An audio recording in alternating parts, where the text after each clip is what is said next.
تراویح میں امامت کا حق۔ سوال: بکر ایک مسجد میں امام مقرر ہوا ہے اور حافظ قرآن ہے، زید بھی حافظ قرآن ہے، وہ زمانہ بعید سے اس مسجد میں تراویح پڑھاتا تھا۔ اب بکر کہتا ہے کہ میں امام مقرر ہوا ہوں، تراویح پڑھانے کا حق مجھ کو ہے۔ زید کہتا ہے کہ میرا قدیمی حق ہے، پرانا حق ہے، تو کس کو حق ہے؟ جواب: صورت مسئولہ میں جب کہ بکر امام مقرر ہو گیا ہے تو تراویح کی بھی امامت کا حق اسی کو حاصل ہے۔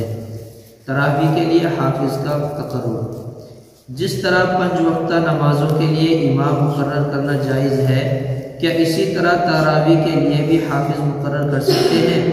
جواب یہ ہے، چونکہ مسئلہ یہ ہے کہ الامور بمقاصدہا، اور یہ بھی ہے کہ المعروف کالمشروط، تو اگر کسی حافظ کو ختم قرآن شریف کے لیے تراویح کا امام بنایا جائے تو ظاہر ہے اس سے مقصود امامت نہیں ہے، امام بنانا مقصد نہیں ہے، بلکہ قرآن شریف کا ختم ہے، لہٰذا اس پر جو اجرت دی جائے یا لی جائے وہ ختم قرآن شریف کی وجہ سے ہے، نہ کہ محض امامت کی وجہ سے۔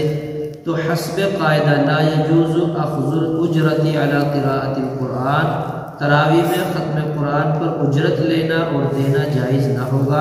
نیز شامی جلد نمبر 5 صفحہ نمبر 35 پر ہے کہ بلا اجرت مقرر کرنا امام تراویح کا درست و افضل ہے، البتہ اجرت پر جائز نہیں ہے۔